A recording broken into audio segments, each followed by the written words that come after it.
Now we're rolling. Damage Plan MMA podcast. I'm Jason, as always, the voice of MMA in Utah, Zak Partridge. What up, dog? You were supposed to get punched in the stomach today. Yeah, so truth be told, so Cole's going to try and break me in half. And so he wanted to wait till after my fight so he didn't feel like if he cracked a rib or something or, broke it's probably something, smart. that it was after my fight and didn't disrupt. I mean, how stupid would it be if I had to go into my fight with a cracked rib because we pulled a stunt on a podcast? It's probably smart. Probably ill-advised. Yeah. So probably for smart. all of you that are looking forward to watching me get hit, I'm just going to keep dragging along. I promise this bet is going to get paid up on. I promise. We can't make any more bets until we follow through on this one. No, but I mean, it's coming. We're just trying to be smart with it because I am fighting next weekend. I do have some tickets still available, $70 tickets and 35 GA tickets, but I promise that fight there will be a lot more punching. It'll be a lot more fun. It'll be worth it, and then Cole can punch me in the body and he can fold me in half. I'm not worried about it. I know you're a man of your word. Ugh. I'm excited. Ugh. So we just had 4 fighter spotlight interviews that we just knocked out. Some really good ones. I cannot express how excited I am to see Camp Malfoyle fight again. It's crazy that you asked him the question about his demeanor change, and I'm literally was going to ask the same question. There's something different about. It's different. I mean, when somebody says I want to be known as the most violent heavyweight around, which by the way, Zeke just showed what he just showed. It's like, oh good. Oh boy. And this wasn't just you could see the confidence in his face. Oh, yeah. This wasn't just hey, I want to be the most violent person. Well, there's a confidence in that. So Connor always said too, and I think the reason why he was so boisterous on his rise is he knew he was training like an animal, and he believed that was unmatched. Whether it was or wasn't, everybody trains like animals at that level. Yeah. But he believed he was doing more than everybody else. It gives him that confidence. And when you have that confidence, dude. We're watching Colby versus Usman. When you have that type of confidence in your preparation, it pours out into other aspects. And I think that's what we're seeing with Kent. I mean, Kent's always been a hard worker, but I think we would both agree he stepped it up a couple notches. He's stepping it up. Yeah. And Ahmed's no joke either. No joke. Rightful so. So I expect a banging fight, that fight. Yeah, it's going to be good. We had Mio Strong on. Yeah, that'll be fun. That was awesome. She's making her MMA debut. Yep. So yeah, and then some amateurs from the Steel Fist card that I'm fighting on. It's going to be fun. We actually will be doing a giveaway next week for the Fierce Fighting card. We'll have the details all worked out. Yeah. Hopefully by Monday. But yeah, we'll be giving away 2 cage side seats. Looking forward to that. So I have a question for you. We're going to go into the UFC news cycle of things before we break down this card. All right. The UFC just released Luis Pena for domestic violence. Yeah. They did not release John Jones after his domestic violence. Why do you think that is? I think I initially when you look at it, I think it's wrong, but I don't necessarily think that the UFC is playing any favoritisms because Luis Pena had issues with this not that long ago. Well, substance abuse. But I thought there was a domestic violence before with him. He got arrested for theft. Okay. I don't think we know all the details from John Jones's, and we do know a lot of the details with the Luis Pena. Do you think that the release from the UFC might be coming from John? It's because I don't.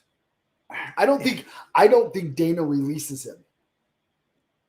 I think if the details came out that they were as bad as Luis Pena's, see, that's the issue. I think Jones and his fiance, I think there may be a little bit of a cover up about exactly what happened on their side. It just, something just seems off with that situation. We know enough that his longtime coach and mentor and friend said, sorry, you can't come back till you get some stuff figured out. Yeah.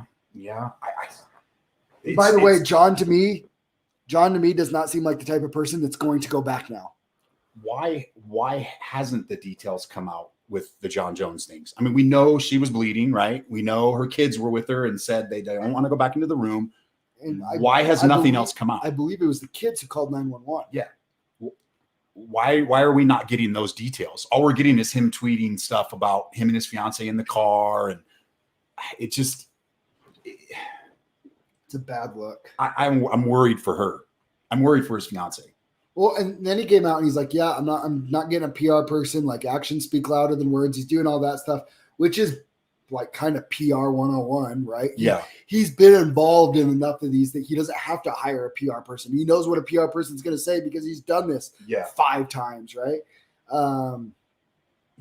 There has to be some weight. Like DC made a comment. It's like, dude, you have to take responsibility at some point. You have to acknowledge. Say sorry. Say you're sorry. He hasn't even attempted to say he's sorry. No. And he's not even touched on the fact of what he did to his fiance. All he talks about is his drinking. Or that people don't know or whatever. Bro, she was bleeding. She didn't run into the door over and over. No. You know what I mean? So it's just like I would like to see a little bit more from the UFC on that. I really would. Well, you can see it in Dana's face, though. He's sick of it. But you don't release him and give the chance for like Bellator or somebody to like to go scoop up a John Jones either. But does anybody care? No, but you know what? But you know what's not bad for Dana? Just letting him sit on the shelf forever. You don't have to pay him anything. I think it's, and we don't have to dig too deep into this, but it's pretty sad when John Gruden gets fired for some emails that are 10, 11 years old, and John Jones is over there beating his fiance. And did like what David Carr said. You see what he said? They did. He said every coach and GM should have to open up their emails. Hey, put a mic in the locker room. Put a mic in the locker room and see what these guys are saying. No, nobody wants that. Nobody wants that.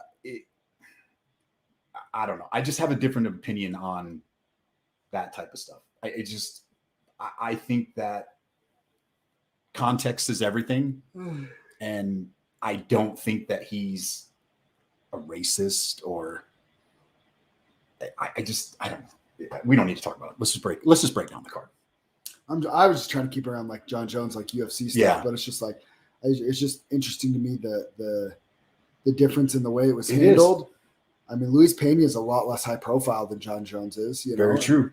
It's just it's interesting, but I hope like domestic violence for me for an MMA fighter, especially a trained fighter, that should be a career ender. If you are found guilty, I agree in a court of law with domestic violence, I agree. Like we talked about it, not just who was taken away or whatever, but if you were found guilty, in a court of law on a domestic violence charge, you should be done as a combat athlete. I 100% agree with that. I really do think the details of Pena's things was what Dana was like. And he has a substance abuse problem with drugs, and he has his own issues too. Yeah, crazy stuff, man. Well, should we break down this card for yes Saturday night? You got your notes? Zach has his notes. All right, let's jam through this card real quick. First up in the strawweight division, we got Ariane Carnelossi against Estela Nunez. Carnelossi is 13-2. She stands 5'2" with a 61.5-inch reach. Nunez is 7-1. She stands 5'4", and Typology does not have a reach listed on her. I would assume just by looking at it, she might have a slight reach advantage, but that's just me assuming. And you know what happens when you assume. Yeah, you look like it. You know what? Yeah. What do you think on this fight, Zach? Who do you like? I actually really like Ariane Carnelossi. Okay. She's a little powerhouse. She's been the more active fighter. She has a win. Her last win was in the UFC. We have not seen Nunez fight. She was fighting over in one championship, so at least she's fighting in a premier champion or a premier promotion. But she also hasn't fought since 2018. Little skeptical on if ring rust for her. How she feels coming in her first time being under the bright lights. UFC. She might be feeling some added pressure. Where Ariane, she's a little powerhouse. and She she's a is. finisher. She's a finisher, and so it just yeah, I like Ariana in this fight. I think she wins, and I think she gets another finish. Interesting. The odds are pretty close on this. I think it'll be a good fight and competitive fight.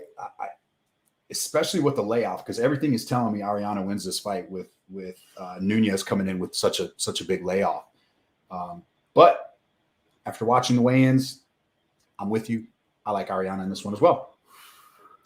Next up, we have in the bantamweight division, Brandon Killer B Davis against Dana Batagirel Storm. Davis is 14-8. Man, I need glasses. 5'10" and 72-inch reach. Oh, Storm is 9-2. He stands 5'7" with a 70-inch reach. Now this is a really good fight. This should be a great fight. Close fight. So one thing to make a note of is Davis got cut by the UFC. Yeah. Right? He lost 4 out of 5 fights. But let me, Enrique Barzola lost the unanimous decision. Got finished by that nasty knee bar from Zabit. Got a win over Randy Costa. It's a big win. That looks like a good win now. It's a great win now. And then he loses 2 split decisions to Young Ho Kang and Giga Chikazian. Okay. Another, like a split loss over Giga, that's aged well too. A win over Randy Costa and then a loss over Giga. That's aged well. Those two. And then he gets cut by the UFC. He gets the old. By the way, we've got Jordan doing that. Oh, nice. Yeah, it's great. He's 1 year old and goes, whoo, whoo. And then Davis, he goes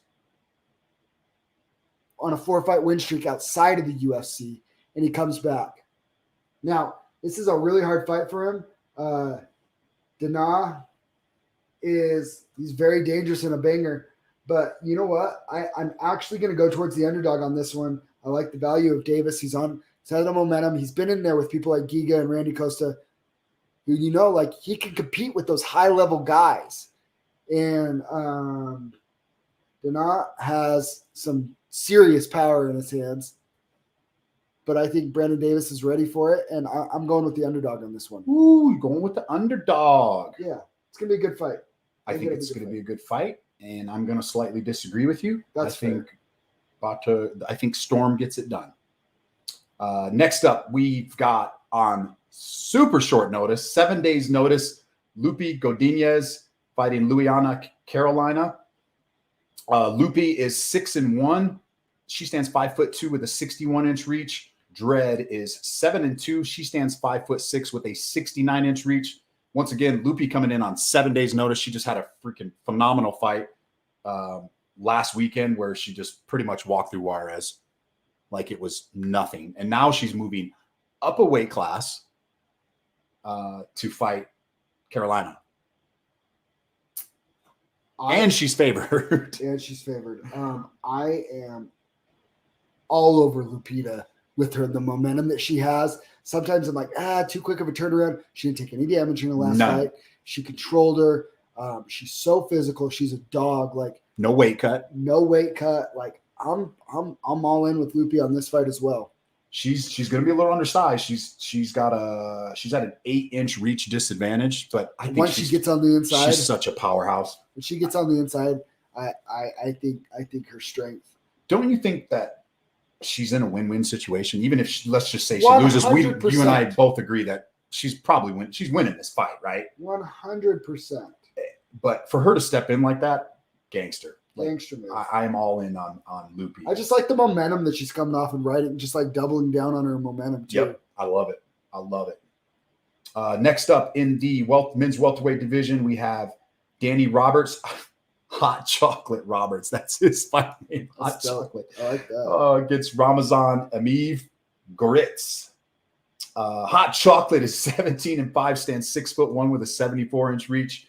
Goritz is 20-4. He stands 5'10" with a 68.5-inch reach. How do you see this fight playing out, Mr. Partridge? I see the Russian smashing. Rule number 1: we don't bet against the Russians. From Dagestan. You ain't betting against them, dog. Nope. Book it. That's a Trent special. Book it. 10 units. Book it. 10 units all in. Sorry, babe. We might be sleeping in the doghouse if he loses. He's not losing. Next up in the middleweight division, we got Andrew Sanchez Elderte against Bruno Blindado Silva, whatever Blindado means. Sanchez is 12-6. He stands 6'1" with a 76-inch reach. Silva 20-6. He stands 6 foot tall with a 74-inch reach. Pretty much a coin flip fight.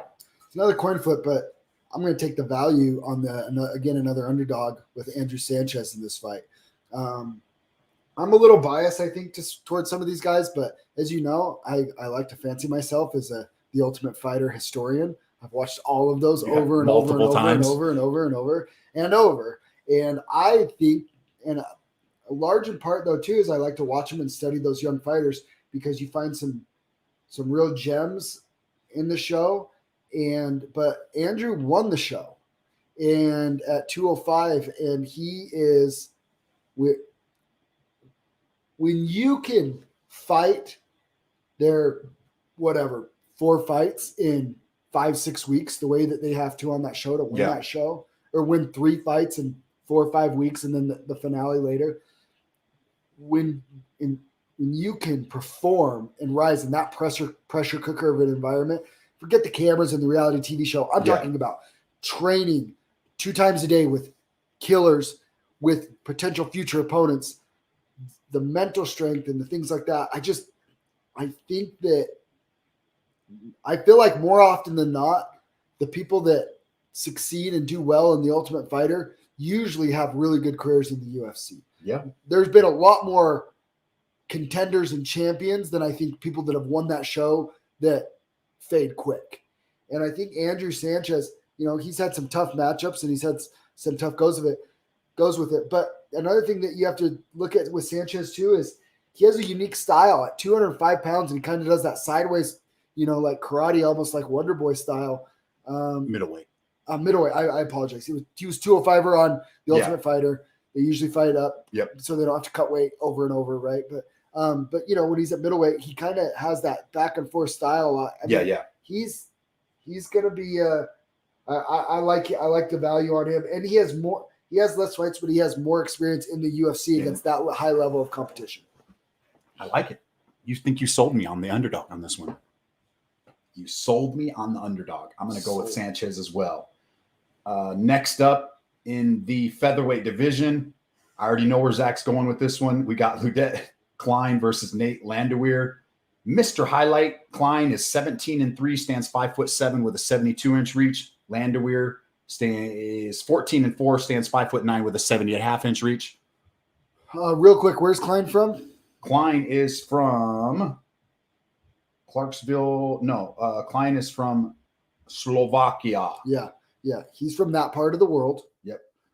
We don't bet against people that very often from that part of the world. No. I'm definitely not going to vote against him or pick against him against this hillbilly. I can't stand Nate Landau. I don't know what it is about the guy. I can't stand him. Oh, he annoys me. And I can't wait to watch him get smashed tomorrow night, because that's exactly what's going to happen to him. He's going to get smashed. I'm with you. I like Klein on this one as well. I knew where you were going with this one before. I can't stand Nate Landau. He's so annoying. Oh man! All right, freaking twerp.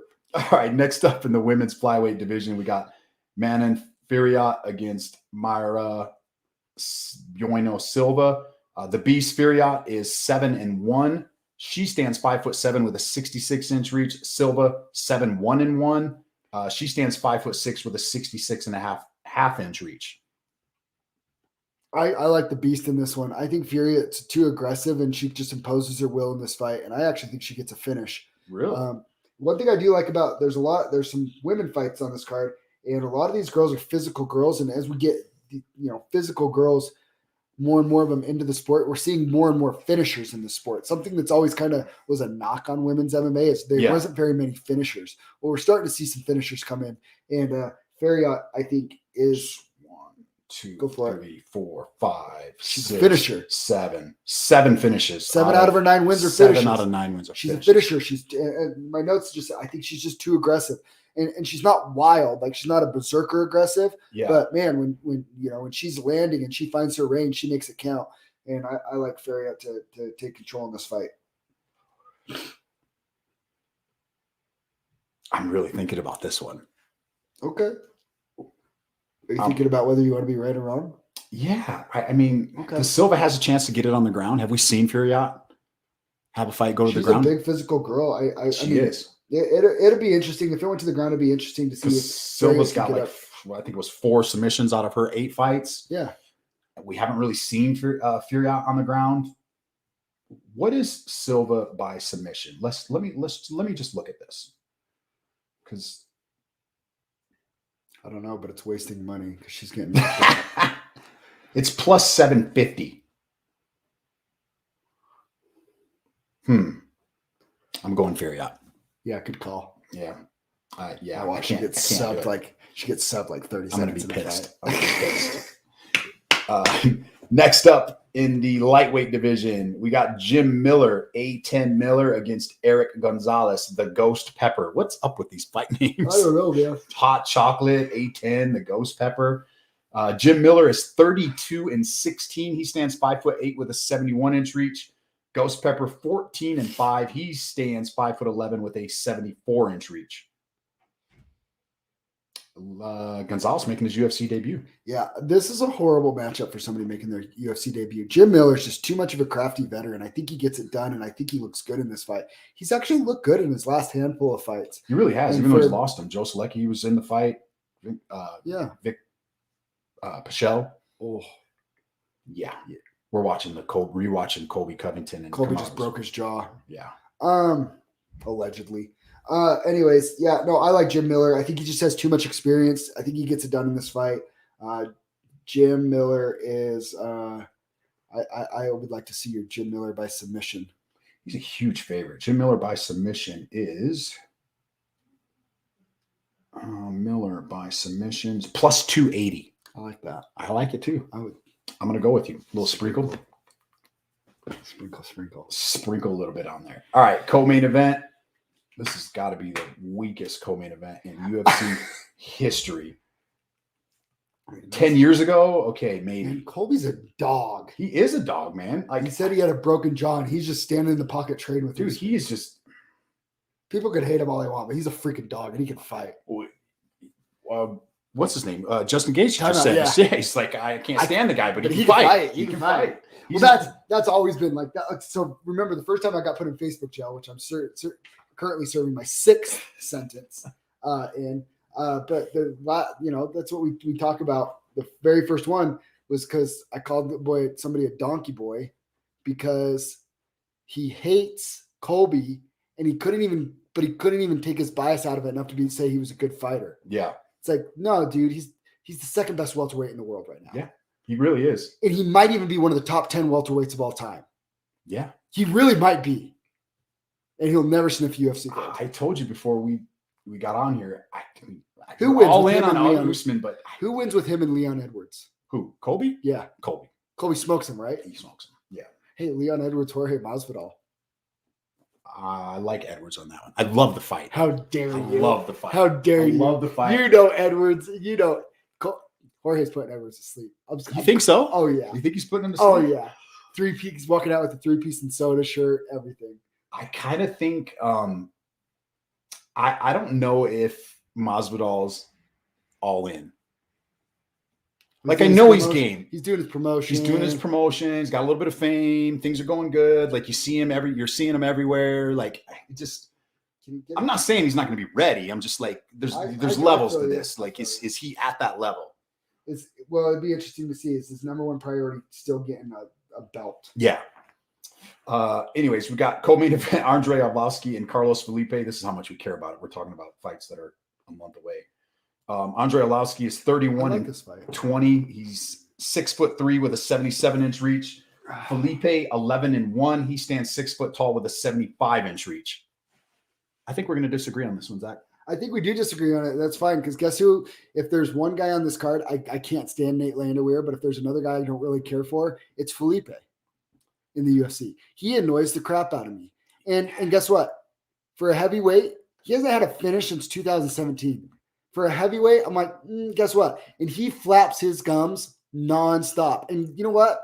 I don't even think he's that good. Ready for that? I don't think you ready? I think there's local guys here in Salt Lake City that would beat him right now. I'm telling you right now. Zeke versus Felipe, who you picking? Oh, Zeke probably puts him to sleep. Ben Moa versus Felipe, who you picking? I will. I mean, he could take a punch. We've watched him 4 times now in the UFC, and he's just won his last 3. Yeah, but I don't care against who. He's still winning. Split victories over Justin Tafa and who else? Jake Collier. Oh my gosh, that was the worst fight.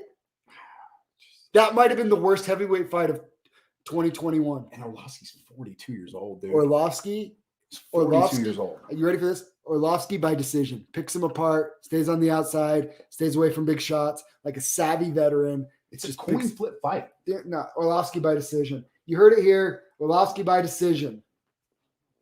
Let's see. That's my bet of the night. I think this is the best valued line. Plus 175. I think this is the best value on the entire card is Orlovsky. I think Orlovsky should be like minus 250. Vegas is leaning decision in this one. Big time. Well, that's because Felipe doesn't finish anybody. What heavyweight never finishes people? He has 12 pro fights, 2 finishes. You're pumped up about that's this. Horrible. That's horrible. You're pumped up about this. I don't like Carlos Felipe. He annoys me too. You can't talk that much smack with a bunch of split decision wins as a heavyweight. I know. You got to be out there sleeping people. You know, Orlovsky has more knockouts than Felipe does fights. I've talked you into it, haven't I? I think I'm gonna go Felipe, man. Can we double down? I'm not doubling down on the body. I'm not. This isn't a like. This is more of just a. This is more of gets father time. Andre Orlovsky. Yeah. I'll tell you what. I'll make you a big deal. I'm not betting on this fight. I'm not betting on it. Well, you should. You should bet on Orlovsky because you'd win. I don't know about that. We're gonna find out tomorrow night. All right. Or Sunday if we skip this. Well, you got your bodybuilding show. I won't see. I'll have to rewatch it. Yeah, I'll be at the bodybuilding show. Main event, we got Norma Dumont against Aspen Ladd. The immortal Dumont is 6-1, stands 5'7" with a 67-inch reach. Aspen Ladd is 9-1. She stands 5'6" with a 66-inch reach. Pretty close to a coin flip on this one. This is an interesting fight. Very interesting fight. Aspen Ladd coming in. She was supposed to fight last weekend or 2 weekends ago. I think it was 2. Let me scroll. Against Macy Chisholm. Yeah. She's been trying to fight for a while. Finally gets missed weight. Missed weight big time by like 4 pounds. Yeah, it's pretty bad. She got a lot of slack that she's getting the main event slot on this. But I will give her credit because I listened to her post-fight interview. She's like, hey, this is supposed to be Holly Holm. She's like, you don't think Dana White Sean Shelby didn't call other girls? Nobody else wanted it. So they called me. She's like, I was probably the last person they called. It's not like they called her first. Yeah. She was the one that took the fight. So I don't hate that. It's a good way to get back in Dana's good graces. I think it's great. Yeah. It's probably the move. And guess what? I think she wins the fight. Probably a more natural weight class for her. No, she's a 135er. I think she's listening to her post fight. I think it sounds like she's going to stay at 145. Oh, you fight Amanda? Maybe UFC is going to bring in Kayla Harrison after it's all said and done. I don't know. I think she stays there. I don't think she's going to cut the weight anymore. I believe she stays, and I think she beats Norma Dumont. Let's look at the odds on this. I want to say Aspen Ladd is a slight favorite on this one. She's about a minus 135. The comeback is plus 115 on Dumont. Fight goes to a decision is minus 106. I don't really see either one of these girls getting a finish. Ladd by submission plus 850. Dumont by submission plus 750. Ladd by KO is plus 300. I mean, I think you got to kind of go with the over. It's probably going to be stacked pretty heavy on this one, though, right? Yeah. And sorry, I'm leaving. Did you say Kayla Harrison and Aspen Ladd? She had mentioned that, hey, they're trying to build up that 145 division. They said UFC is going to, she's obviously going to be a free agent after she wins the PFL. So Kayla's going to go down to 145 now? She just was talking about it, that maybe if she goes to UFC, maybe she goes down to 145. They don't. You know what? You ready for this? I think I'm done with the 145 for the girls in the UFC. Why? Unless they're going to sign like 10 of them, I'm kind of out. Because there's just not enough of them? They don't even have rankings. That's true, too. They don't. Go look up the UFC women's 145 rankings. Yeah, I know. It's a picture of Amanda with a belt, and that's it. Yeah, it really is. And they cut Megan Anderson because they didn't have any fights for her. Megan Anderson's a good fighter. They shouldn't have any fights for her. So they cut her. Bring back Megan Anderson and let her fight Aspen Ladd if she wins this fight. Might be interesting. Yeah. I something tells me nobody's hanging with Amanda Nunes at 145 that's not named Kayla Harrison. And I don't think they're going to fight because they've been training together. So I don't even know if you'll see them fight ever. You think so? No. No. You know why? Why? Because I think Amanda knows she'd lose. Probably.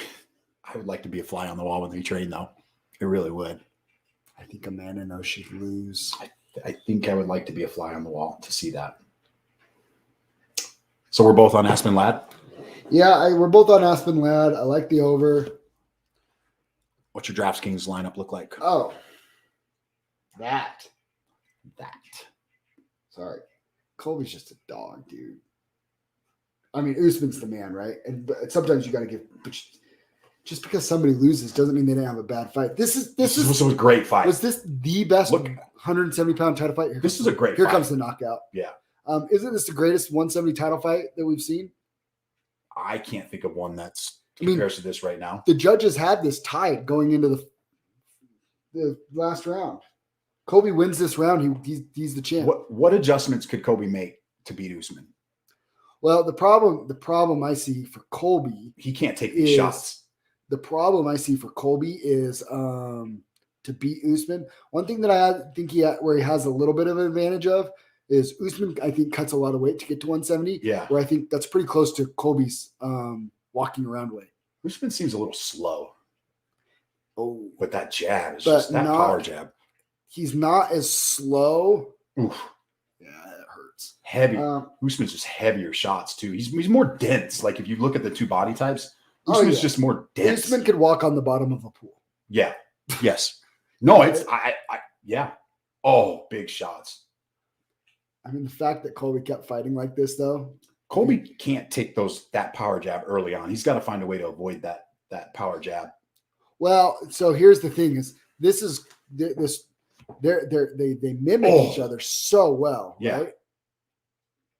They mimic each other so well. And both of them are, he's hurt. Oh, yeah. Both of them are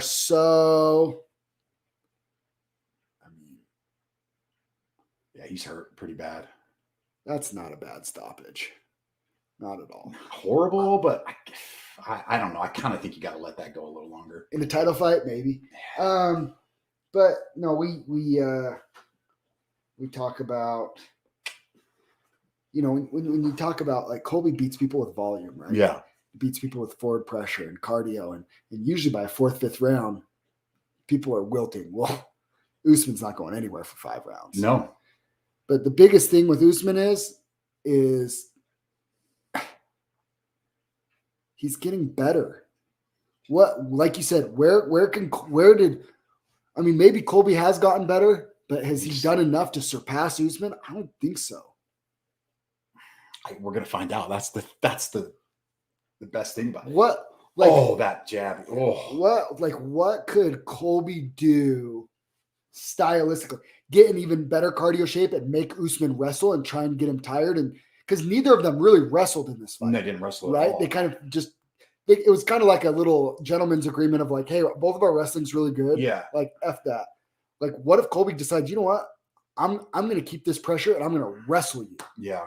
Does that work? Gotta find a way to slip that jab somehow. Like that to me, that was the deciding factor. But the thing is with Usman, the way he sets it up is, especially working with Trevor Whitman and stuff. Yeah.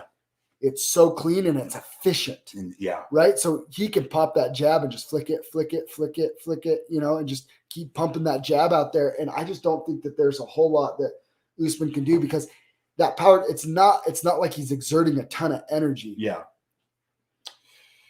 All right, Anyways, DraftKings. DraftKings. Let's hear it. I'm going Aspen Ladd. Okay. I'm going Orlovsky.